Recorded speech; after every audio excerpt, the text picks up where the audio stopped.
everyone, and welcome to a brand new spoiler review for episode 3 of Agatha All Along here on a special episode of the Geek Bites brought to you by the Geek Buddies. Hey! Yeah. Hello. We're back again. This is quite an episode to be returning back to do the world of Agatha here, gentlemen. So much going on in episode 3. This one is written by Cameron Squires, who was a WandaVision alum. So you can see some of the WandaVision references in here. And of course, somebody is super excited. Here I come. Oh. Here I come. Oh. That's right. A little Mephisto action happening in this one as well. This one is called Through Many Miles of Tricks and Trials. And we got ourselves essential. And by the way, everyone who's watching right now, this is a spoiler review. I want to say it again. Spoiler. So go and watch it. Come on back if you haven't. But this one is essentially kind of a bottle episode. We started the Witch's Road, but pretty much everything occurs in the house. We have a trial for Jennifer and her potion magic, and all of this goes down. But we get some stuff revealed in these hallucinations on the backgrounds of these witches. And by the end, we have possibly lost Sharon, who is shuffled off after having her wine in a rich house. I mean, that's not a bad way to go. So, Michael, your overall thoughts on this particular episode 3, and well, we'll get to that later. We'll get to that later. I thought it was fun. It's watching these. I've realized something as I've gone back and re-binged some Marvel shows and some Star Wars shows is when you can watch everything at once and you can just binge it all. It's like you can enjoy it or not enjoy it, and some of the rougher edges kind of go away. When you're watching something week to week, every single episode, you've been waiting for it, and you better deliver.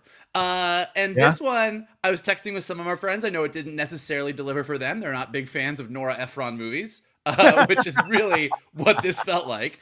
But I thought it was, not only did I think it was fun and sort of an unexpected detour to go into a rich white beach house on the Witch's Road, but I also thought, while all of that was going on, kind of the bottle episode part of we have a timer, we need to get this potion figured out, they did a really good job of filling in a lot of gaps, answering some questions, and bringing up more questions. Like after last week, there was a lot of, okay, it seems like, do we think that Agatha maybe did something to Nick Scratch to get the Darkhold? Confirmed. Like Jennifer said it. Like we got that. We saw Agatha's vision. So we got some answers. We got a lot of people saying things that brought more questions. And yes, we finally heard the name of the Big M. So for all those weeks and weeks and weeks of WandaVision where we were seeing devils in wallpaper, he's finally made it in. So I thought it was a really good time. I thought it was good character stuff, as you said. We got a lot of little good character bits on everybody, and I was surprised and sad to see what happened to Mrs. Hart. Well, yeah, I will call her Mrs. Hart because everyone else does, and we will see. We will see if this is the end of her journey or not. They are on the Witch's Road, where anything can happen. That's true. Sharon, and her Talbot's bag. I mean, that was. Oh my God! When she said, "I got this at Talbot's," bruh. I just saw being a kid walking in with my mom to Talbot's. I immediately got to that place. Shannon, your thoughts on this? As I said, a bit of a bottle episode in the house, but certainly these hallucinations were pretty dark. I mean, it started out a little bit like, okay, we're going to have a little banter or whatever. But then once the hallucinations hit, they were pretty brutal and gruesome. Your overall thoughts on this particular episode before we dive into the specific points? I mean, my guess for most of the Witch's Road stuff, there are going to be a lot of bottle episodes. Like it is going to be this group together. And like you might have, the occasional people come in that we did this episode in the form of those hallucinations. But I think that the chemistry amongst the ensemble works really well. Yeah. I think everyone is doing a great job performatively. I don't disagree that I felt like there probably were moments that they could have amped things up a little bit. But ultimately, you are dealing with a TV budget on a TV schedule. So you might have a wish list of things that you want to do, and then the actual list of the things that you're able to do. Right. But yeah, I mean, getting the confirmation of through Catherine Hahn's hallucination that, yep, she did trade her child for the Darkhold. The moments from the past that we that we do see. I'm really interested to get to Patti LuPone's episode, Lilia Calderou's episode. Right. The little bits of character that they throw in, especially with Alion's character, knowing that she is the protection witch. Yeah. Just nice little character bits in there. And I watched the episode twice, and the first time, I'm also not on the Nora Ephron Big Little Lies train, but watching it again for a second time, I'm like, oh, this is really, really enjoyable. And watching, and I think Vogel was the one who called this a while ago, but like a witch with a coven is stronger than a witch without one. And that is the journey that you see that Catherine Hahn's Agatha is on. But yeah, this is just a great show for spooky season. Great show for Halloween. And certainly many Saturday nights in West Hollywood have proven Michael's comments correct. I'm sure that Coven has helped him out more than once. Coven is stronger together, man. Stronger together. Tell the truth. Always. All right, let's get into the episode here. The way I'm breaking down the episode, for those of you watching along with us, I'm going to talk about everything before we get into the house. Then we get into the house, that up until the hallucinations. Then from the hallucinations on to the end will be a third section. So let's talk about it. I mean, they begin their walk down the Witch's Road here, Michael. There is no cell service. It is down.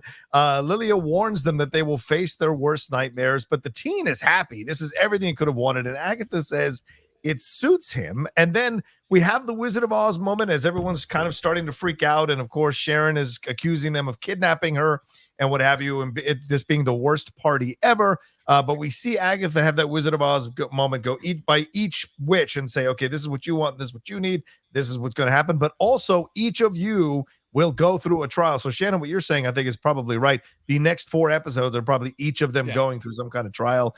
The other witches then, when the teen chimes in, the other saying, hey, we can use real magic because all their witch powers have been stripped.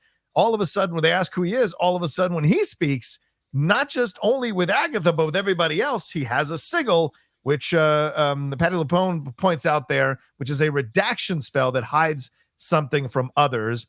While this is all going on, though, Sharon, Mrs. Hart, has freaked out, snuck off, and wandered off trying to find a way home. And then we catch her, as we said, with the Talbot's bag getting sucked in by this quicksand. Then she starts to get sucked in. The witches come around, catch her, pull her out. And the moral of the story is do not step off the road. And then we see a beach house. So, Mike, your thoughts on this opening here? Did you like this visual of the Witch's Road? The teen with the sigil, Sharon wandering off. What's the deal with the quicksand? And then each of them getting highlighted as having to go through a trial and realizing that they won't be able to use their powers as a setup. How did you feel about this opening here?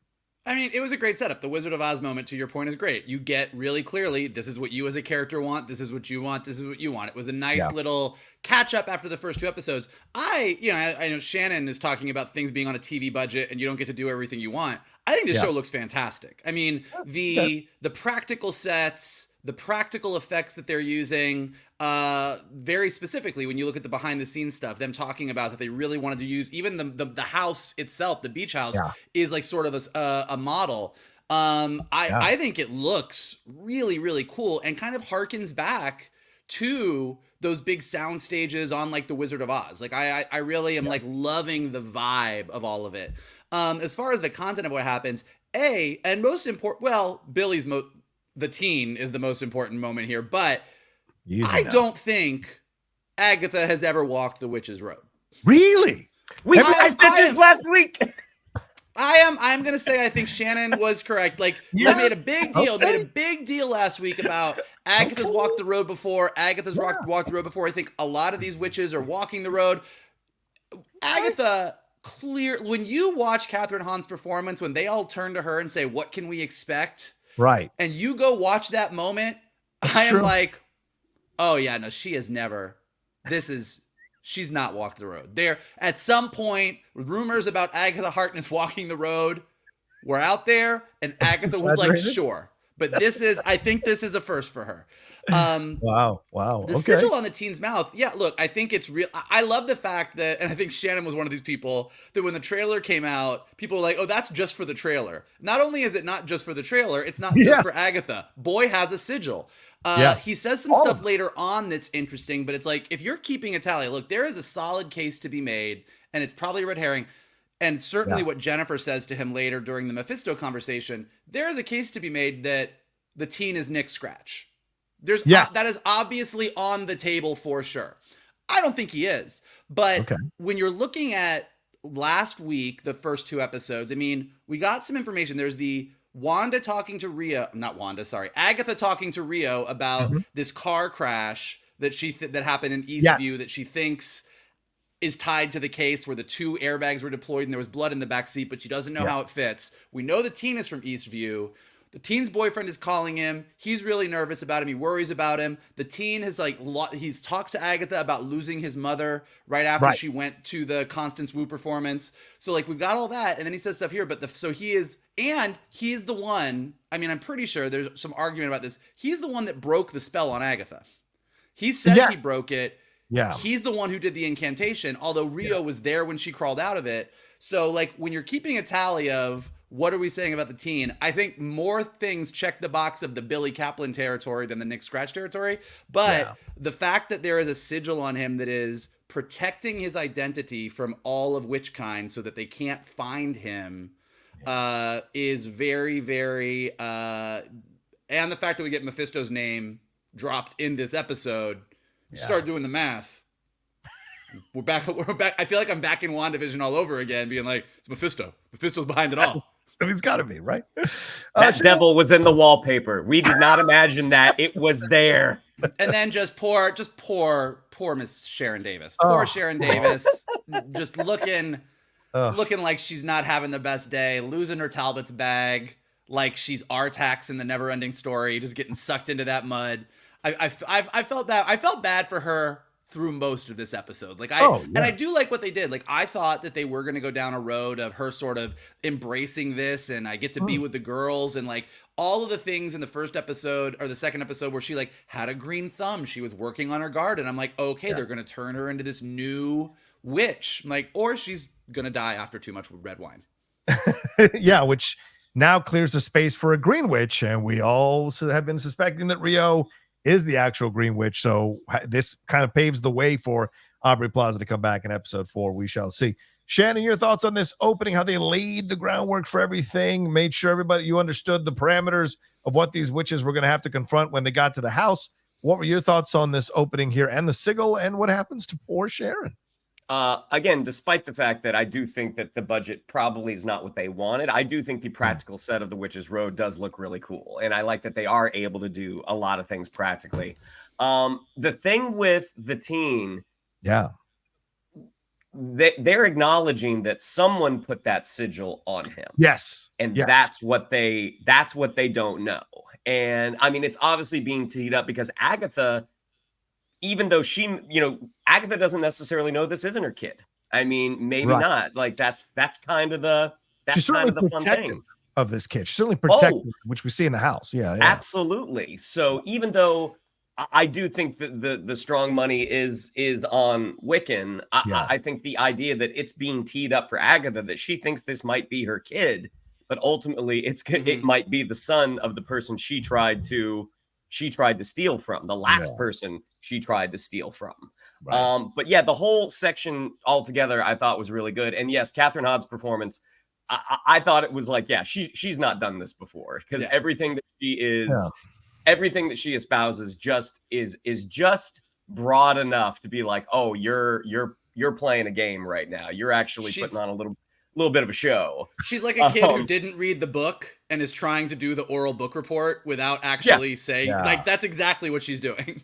Yeah, a lot of broad terminology. You know what I really liked about this story? The twists and turns. Yeah, Mark Twain is a wordsmith. Get out of my college experience. Go ahead. Yeah, go ahead. Shannon, keep going. Yeah. But also Deborah Jo Rupp again.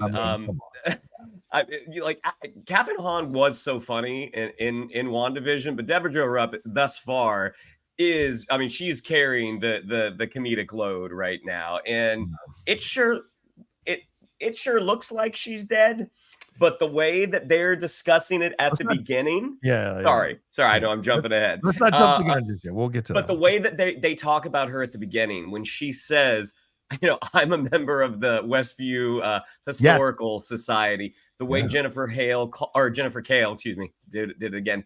Jennifer Cale calls her a person of no obvious like witchy talent or something. Like, I feel like there's more there with Sharon Davis than we're necessarily being led to believe. But again, the whole opening I thought was a lot of fun, and the moment she name checked Talbots, I was like, that's just the type of, to me, Jack Schaefer comedy that we got in WandaVision. Yeah, I like the opening too. I like the way it set things up, and you guys highlight the chemistry of the actresses. It's fantastic. Listen, that's a lot of that's a bunch of alpha actresses. They're all alpha comedy actresses. Maybe Aliana a little bit less so, but certainly she's being alpha in a completely different way. But they're all alphas. Like Sashir can bring it, so can actually Patty and Catherine on, Deborah, Joe Rupp. So there's, you got to give them all lines to give them stuff to do so you can validate and really enjoy having them all together as a coven. And it works here in this opening. And I like Joe. I mean, Joe Locke is seamlessly finding his moments to really solidify who he is and also, bounce off these ladies really well. The Sigil thing I think is great. By the way, Lilia thinks it's Agatha who's put the Sigil on. Just by the look she gives Agatha, you can tell that's what it is. And then Agatha's not even sure what's going on. She tries to defend herself initially and then just kind of brushes past everything. But then what we get later on here with them, we're finding out what their limitations are. We're finding out what they're going to have to do. And that, I think, is enjoyable to see here for us to dive into these characters and get excited to see what we're seeing next. And, of course, rule number 1, don't stray off the path. I mean, that can apply for so many things in life, for God's sakes. So I love that they got that.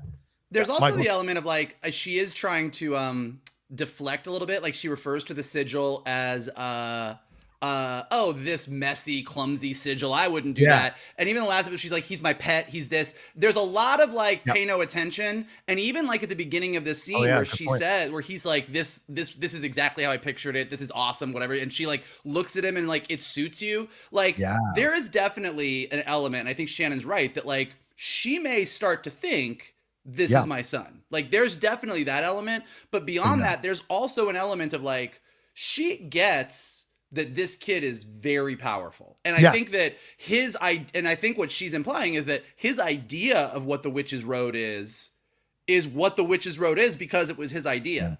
Again, I think this checks the box in the Wanda column because everything about him seems to be more instinctual than learned. Like, he wants the power. And he says he's done a lot of studying, but it's like he definitely has that sort of Wanda-esque, if that's all to be believed, that his magic is so strong that it sort of just like helps create the world around him, brings what he needs to him.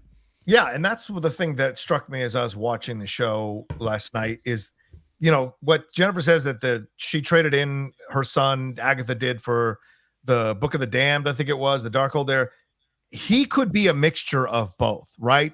Or this could be a repeating of WandaVision in a way, in that here's Agatha in the illusions that the teen is creating because the teen is on his own journey. So there could be some of that mixed into this as well, which I think is fascinating to think about if they get this thing right.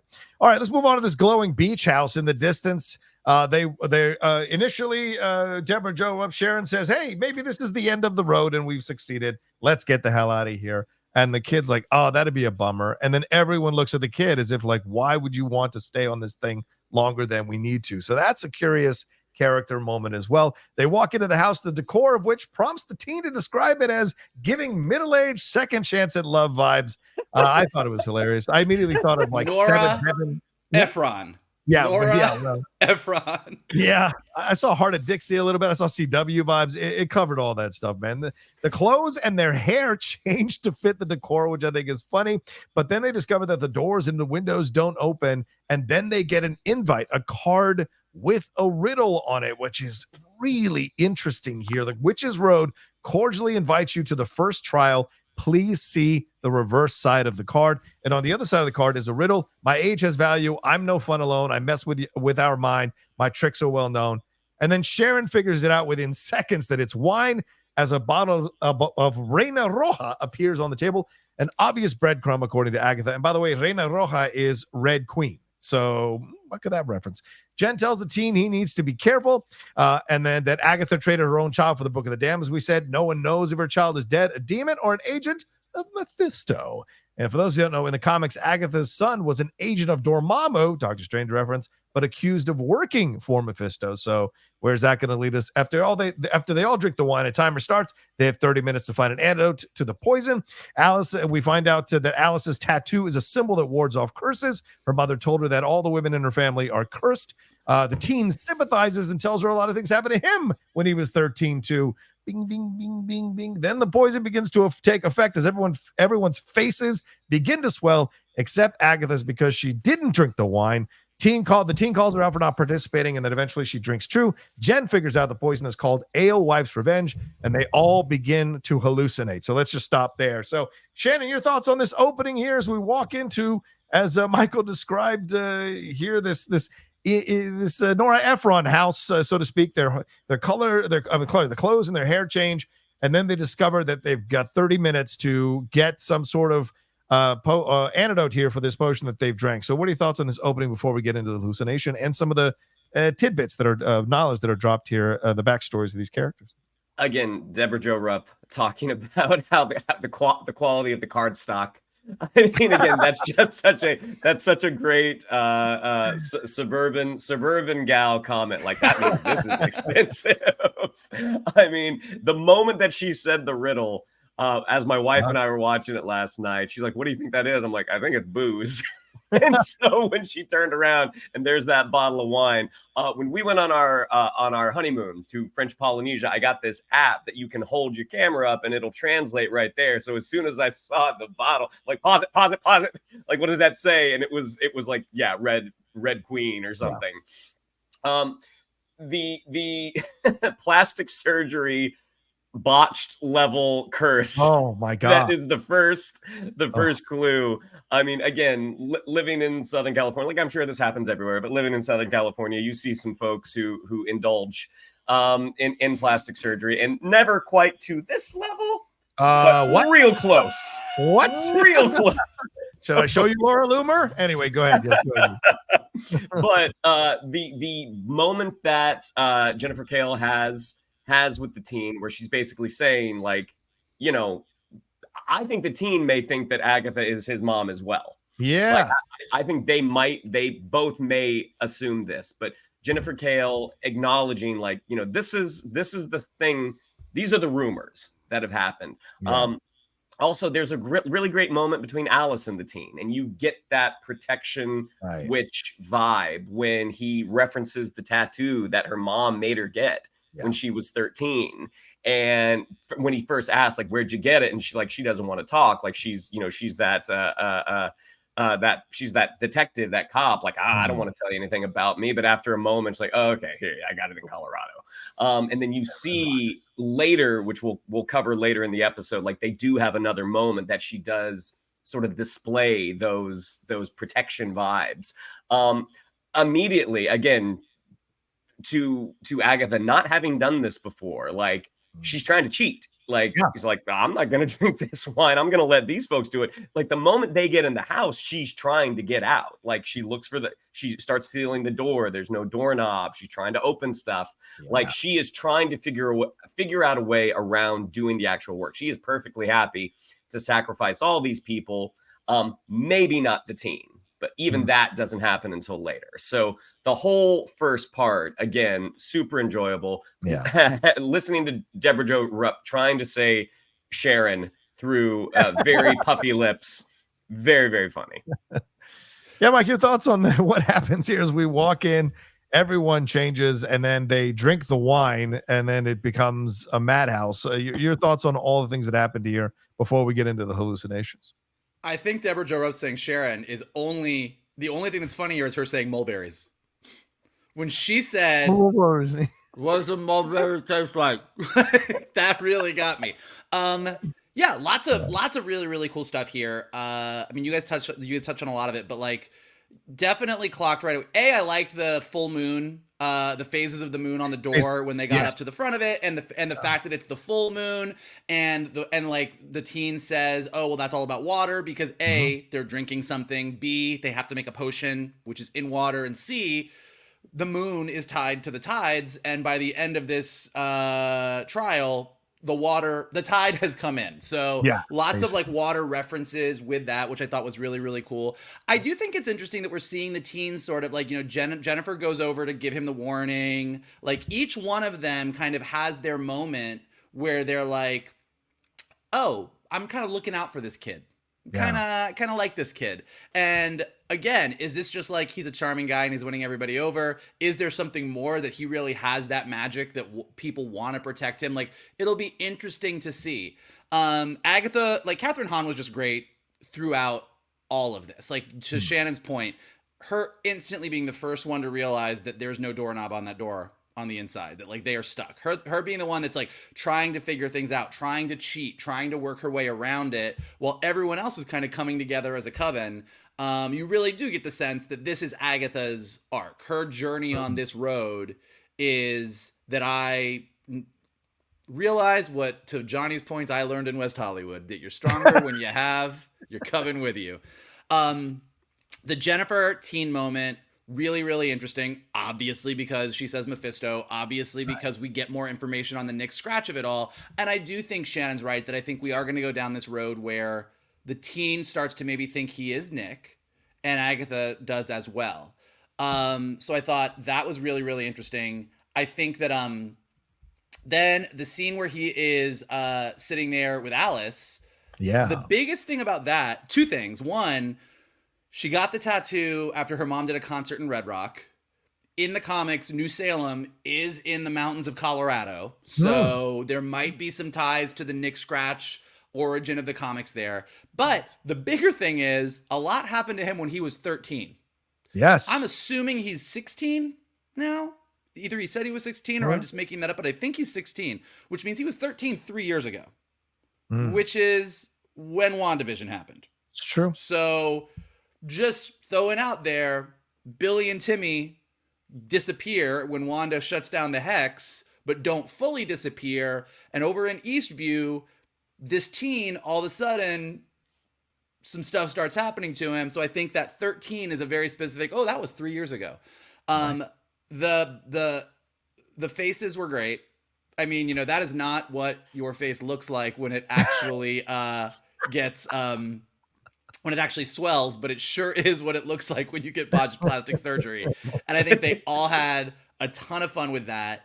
It was just lots of really, really good little character bits throughout. And the Red Queen wine, obviously there is a Wanda connotation there, but this episode really is Sharon Davis's episode. I mean, she's the one that solves the thing. She really gets the focus on this. She's the one who looks like she's dead at the end. And the Red Queen is the Queen of Hearts, Mrs. Hart. So I think there's that element to it as well. That's a good kind of reference. I hadn't thought about that one. That's excellent, actually. All right, so we moving on to the hallucinations. I lost my place. Sorry about that, guys. Let's see here. All right, so this is they all begin to hallucinate. Mrs. Hart relives the moment in WandaVision from episode 1 when her husband was dying at the dinner table. Wanda let him breathe, which, by the way, this is where it turns dark. Like just the fact that she says that, which is one of the darkest moments in WandaVision, it is an unsettling entrance into what we're going to see, right? But this is obviously Jen's trial as she's the potions witch. She needs to find the antidote. We go along with Alice and the teen, but then Alice looking for eucalyptus oil. Alice sees her mother, who starts talking about her grandmother dying and that she is next, and she keeps flicking this lighter, which I think is really unsettling. And then her mom screams, "I can't protect you," which causes Alice to completely break down and scream herself. And the teen is there to receive her, but is not like, "What happened? Are you okay?" He's just like, "Here, let me help you." It's a curious reaction for me when I'm looking at this. Meanwhile, Jen sees a doctor who calls her an inconvenient woman. He tries to drown her in the kitchen sink, which she is using as a cauldron. And this is probably the man who stole her magic and binded her to the earth there, or that area there. Then Lilia sees a young teenage girl who asks her if she wants to see in Italian. Lilia follows her, finds a demon-looking nun, and then this dark figure coming over this zombie-like nun there, and flips out and says they're all dead. And Agatha just kind of watches her react. And then a crack forms in the window, and salt water starts to leak in the house because they are running out of time. And then finally, Agatha, who had been forced to drink, gets her hallucination and hears a baby crying. She walks over to this pram, and inside the pram is not Nicholas, but the Darkhold. So that's a hell of a moment for her. Eventually, Jen is freaking out about the cure because it's not working. The potion's not getting the right color. And Agatha, of all people, has the one to give her the pep talk, which is one of the most unusual pep talks I've ever heard. But it does work as Jen snaps out of it and says, we need unpoisoned blood. That is the teen's blood. By the way, Agatha, who'd been so protective and drank only because the teen threatened to drink himself, has no problem whipping out the knife and cutting the teen's hand and dropping blood in there. The potion eventually turns the color they're looking for. They all take a sip. Then they drink rather. Then they realize that Sharon hasn't taken a sip, and just as the timer goes to 0, they put the liquid inside of her. Then the oven opens up. Lilia makes a comment about how she had a friend who died in an oven, which is obviously a Hansel and Gretel reference. But they all go down here and through a weird slide and fall on top of each other, and then water spews into the house. And as they all stand up, they realize that Sharon is dead. But Agatha goes, "Who?" And the episode ends. So, Michael, your thoughts on this ending here, the hallucinations that we got, and the way they got out of this thing, and the death of Sharon? Yep. Well, okay, so let's break it down like which by which here, because I think it's all really interesting. Like, so with Jennifer, I assumed that this was, I watched this the first time and I was like, yeah, so this is Jennifer's trial because she's got to make a potion. I don't know that it is. The wine being the Red Queen, Mrs. Davis being the one that doesn't make it out, like it almost seems as, and even like the Nora Ephron vibes, Jennifer Kale's products were there. So it'll be interesting to see, like if this ends up being Jennifer's trial, I get it. It totally makes sense. But it didn't seem like Jennifer, any more than anybody else was facing her demons. Whereas Mrs. Davis being the one who is the least witchy and is a very suburban white lady going into a suburban white lady house and drinking wine and facing what happened to Wanda. Like, I'm like, yeah, okay, you can make a case for that either. It'll be interesting to see. I could go either way because I think Jennifer still has to deal with what we were hinted at here, which we do see this doctor who looks like he's in a very sort of 1950s doctor. He looks like an older doctor. Calling her a black woman, an inconvenient woman, trying to kill her. And then she does say to Agatha later, that man bound me, that man stole my magic. So I feel like, sure, she made the potion and she admitted that her product wasn't all natural and organic, but I feel like there's still more that Jennifer needs to face. But like really interesting hints about what she had going on. Alice, obviously, I mean, from the she's on the road to find out what happened to her mom. Her mom is her big issue. Her mom sort of saying, your grandma died. I could feel it from millions of miles away. I can't protect you. The whole thing, like the fact that her mom is wearing the same necklace that she's wearing now, like lots of interesting stuff here. I don't think that we got any new information than what we've already sort of surmised about what she's dealing with, but really, I thought nice moments. And then like when the teen kind of got her out of there. I also will point out, and I don't even really want to point this out because I feel like I'm going down that WandaVision road where I just see things everywhere. But when the teen and Alice are walking to look for the eucalyptus before Alice has the hallucination, there is a painting behind them of a stork on the wall that looks exactly like the stork from WandaVision in the episode where Billy and Tommy were born. And I was like, oh, fuck, man. They got me again. I'm like seeing shit. God damn it. Lilia's, which I thought was actually the creepiest of the hallucinations. I took it, and I could be wrong. I thought that the little girl she saw sitting there when she came around the corner was her. Like she says in the first episode, like when Agatha's like, don't you want to go back to the way things were? And she's like, what? Like going from town to town and telling people what was going to happen and then them hating me for it. So when she saw this little girl, and we know that Lily is very old, seeing this little girl, and the little girl was like, do you want to see? Do you want to know? And then sitting there and seeing like what looks like the angel of death behind her.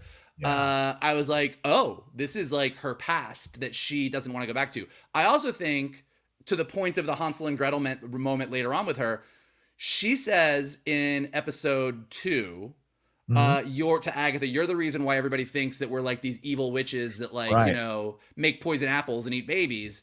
In here, she makes a reference to Hansel and Gretel before they crawl in the thing.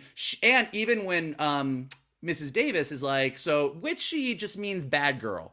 And she goes in this whole thing about the pointy hats and the big noses and the green. And like, Lilia clearly has a lot of baggage about how witches have been portrayed. And we know from the trailers that she is going to end up looking like that. So I think that's a really interesting thing to watch as well. I thought all of the finding the potion stuff was really kind of cute and fun. The teen pulling out the sous vide to sort of boil the water was very funny, especially when Agatha was like, do people even know what that is? Like, I don't know. Like, the whole bit was really fun. And I did like Agatha's moment. And I liked that her pep talk was a very Agatha, like, I don't like you. Yeah. But I left you alone because you did good shit. Like, it was the Agatha appropriate pep talk. Seeing the Darkhold confirmed what Jennifer said was true. And then, yeah, loved the Hansel and Gretel reference. And also loved, by the way, that, and I like that they're doing with this Agatha. Agatha is not a selfless woman and didn't even want to carry Mrs. Davis's body out of there until they were like, we don't know what will happen if we don't bring her. And she's like, fuck, fine.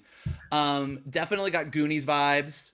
I mean, obviously Hansel and Gretel vibes, a bunch of witches crawling into an oven, but then definitely Goonies vibes as they slid down. And as far as Mrs. Davis, she's mostly dead, maybe? I don't know. Like, I mean, like, if this was where Miss Davis died, you would make the case that, like, wow, this show's dark. They took the sweetest lady who had already been traumatized by one witch and got her wrapped up in another witch, and she's dead. But I just feel like on the witch's road, there may be a little bit more to this. I don't know. I just don't know. I hope she's not fully gone, but ending the episode with the Heads Will Roll song, which is Off With Your Head, which is another Alice in Wonderland Queen of Hearts reference, I thought was a nice touch. So you're saying we got to call Miracle Max because she's only mostly dead. She's mostly dead, which means she's still a little bit alive. The blave. Anyway, all right. So Shannon, your thoughts on the hallucinations and what happens to poor Sharon and what gets revealed to her? Because Michael might be onto something. Yes, it seems like it's Jen's trial, but Agatha is the one that has to step up to the plate to get Jen to focus. If Agatha wasn't there, maybe Jen wouldn't have been able to focus with that pep talk. And so maybe these trials are all secretly all Agatha's trials while they're being masked as trials for the witches separately. What did you think about the hallucinations and where we got to by the end of this episode? Well, I hadn't really considered it until Vogel brought it up, but amongst the coven, we see everyone's trauma except Sharon's. We hear her talk about Wanda, let him breathe. And granted, we saw that in WandaVision, but she is the only one whose trauma we didn't see. So I think there might be something to that. That Mike Vogel may have hit on something. But looking at the individual moments, just nice character stuff. Watching Alice and the teen look for eucalyptus, them as a pair, I'm like, that's a really fun Scooby-Doo pairing. And then as they are jumping into the oven, she's the one who says to the teen, "You next." Like that's that protector vibe. The fact that she was the last one in. Granted, maybe not by choice because Agatha jumped in front of her and said, "Me next." Upset about the individual trauma moments. Again, I think they were all really, really effective. And again, in my over the top writer brain, I'm like, oh, you could have done this, you could have done this, you could have done this. But ultimately, maybe that's not what they needed. They just needed something simple and straightforward. I did really like the Jennifer teen moment as he's the one who's stirring the cauldron. She says counterclockwise in that moment because he's 16. She goes to the left because kids now may not look at clock faces that much because we're so used to seeing digital displays. And yeah, I really did like that Agatha moment. And I think Vogel's right. There's no way to do that moment without doing it the way Catherine Hahn did it. From a character standpoint, because it's not suddenly by episode 3 everyone gets along great and everyone, like, we have a bunch more episodes to go, but also as the character that would betray her to be like, hey, I know you can, really like, I know you can do this. No, she's approaching it the way Agatha approaches things, very egocentrically. And that she's just like, I never liked you. The reason I didn't go after you is because of this. And so I thought that was just really, really well done. I do think the potential death of Mrs. Hart, I'm like, that is a very anticlimactic death. In that we don't even see her slide down the chutes. Like, we just see the team go, Sharon's dead. They look and there she is. And again, she sure looks dead. But even if, and it could manifest itself in a couple of ways. Like, maybe it does have some sort of witchy qualities that she's going to be brought back. Or at the end of the road, whoever does survive, they decide like, hey, that lady was okay, and she actually helped us at the beginning. Let's bring her back. So it will be interesting to see if Sharon is indeed eternally gone. The other option would be that at some point she shows up as some kind of spirit to really stick it to Agatha. Like, you know, your selfishness, you trying to escape, you not drinking the wine, wasted time. And I only died because of seconds. You know, like there might be a way that like they use this character, because you do wonder, it's like, did they just say, well, we really want to show in the 3rd episode how dangerous the witch's road could be, so we need someone who can die. Oh, how about that Deborah Jo Rupp character? And didn't quite realize that audiences were going to be like, we must protect her at all costs, and actually have that death be really effective. Or there's more to it. Like, I don't know. I think I kind of had that same reaction. Like, she was dead, and I was like, oh. And so it's like I want there to be more, but it's in the same way that, because I just re-binged WandaVision before Agatha, and I was laughing at how stupid we all were. Like, when Monica Rambeau is like, oh, I have a friend who is who can design something to get through and we're like, that's absolutely, it's Hank McCoy or Reed Richards, 100%. It's 100%. And it was some lady. So I do think in the same way, Jack Schaefer clearly does this thing where she writes these mysteries and these reveals in a way that we get really wrapped up in it, and we jump on every word, every moment, and say, well, this has to be this. So she might just be dead. She might. And she was in a position, I just rewatched the last few seconds. She's in the position like this, almost like a pentagram. The hands and the legs are splayed in a certain way, and the head is in a position almost like a pentagram. So what does that mean in terms of the way that she's died? And I'm just, was it a button at the end when she says, who's Sharon? Is that a joke to call back the fact that they haven't been able to call her Sharon the whole episode? Or does Agatha, it was a button. I assumed it was a button. I don't think that this was all of a sudden Agatha forgot who Sharon was. Like, I think she has called her Mrs. Hart for 2 episodes. And I think it was although I will agree with you that I kind of watched it and I was like, yeah, that's a button where you in for the joke, but it doesn't quite land. Like, it's like, you know who Sharon is, bitch. So, like, she's lying there dead. Calm down. Well, I mean, it is Mrs. Hart who tells her, like, stop calling me the name that was under WandaVision. I'm Sharon. No, but I tell you, the honest truth is this episode, I like this episode least of the first 3 episodes, because I thought the opening stuff was a little wonky. This is where it kicks in. The hallucinations are where it kicks in for me. And I'm like, this is great. Now we got character work. Now we get a little background on all of them. We see something that alludes to something that happened in their past. Just the way that zombified creature like opens its eyes at Ileana was fucking crazy, or Lillian's crazy. And then the guy is that's a scary looking doctor doing it and trying to drown her in the water, right? And so there's a path. And then the Alice screaming, like that scream was like from a guttural scream of real pain and sadness and fear, you know, and all of that. Even the position she's in this like fetal, smaller child position, it carries the weight to it. So I like that they're still making sure that there is stakes here and darkness here and stuff from the past that we're going to find out about these witches to keep us going. The Agatha stuff a little bit less so because we're not quite there yet, but there's something. Her little faces that Catherine Hahn is making in reaction to certain things, her overprotection of the teen at certain moments is really interesting because something's going to open up here for her. And you might be right, Mike, that she's never traveled, or originally Shannon, that she's never traveled this road. So she's trying to kind of figure it out and get out of certain things. And that will eventually cause her to get caught and something massive to happen. I mean, again, everything could change by next week, but right now I am 100% positive that Shannon was correct and she has not walked that road.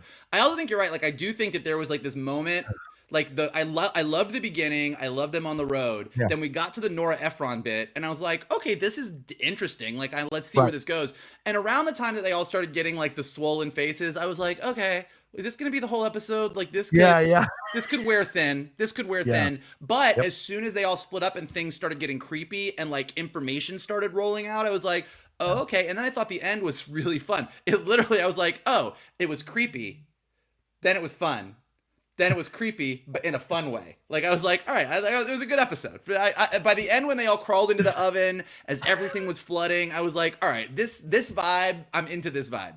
Yeah. Well, Shannon, any final words here? I think that was Michael and I's final words. Any final words on this particular episode, where we're going? I mean, again, it's a fun mystery. I mean, Jack Schaefer writes a fun mystery. And, however the mystery resolves itself, whatever reveals we're given, will it be satisfying? We'll find out. But the journey right now is a lot of fun. Yeah, and I got to give credit to Rachel Goldberg, who's the director of this particular episode. Here, I thought she did a really nice job directing this episode as well. She's directed episodes of Gen V, Resident Evil, Mayans, MC, Veronica Mars, and Cloak and Dagger. So a nice, varied resume of stuff that she can do here. And I thought she did a nice job with this particular episode. Okay, that's our spoiler review for episode 3 of Agatha All Along. Thank you all so much for hanging out with us for this particular spoiler review. Shannon, what do we have to tell them? Yeah, if you'd like to follow us on social media. On Twitter, it's at geek_buddies. On Instagram, at _geek_buddies. If you'd like to follow me on social media, on Twitter, it's at Shannon_McClung. On Instagram, it's Shannon the Geek Buddy. If you'd like to follow Mr. Vogel, it is at MKToon. If you'd like to follow Mr. Rocha, it is at The Rocha Says. Mikey. And if we would like it, I feel like I was just talking like Sharon with the swollen face. It would be great if you could smash the like button.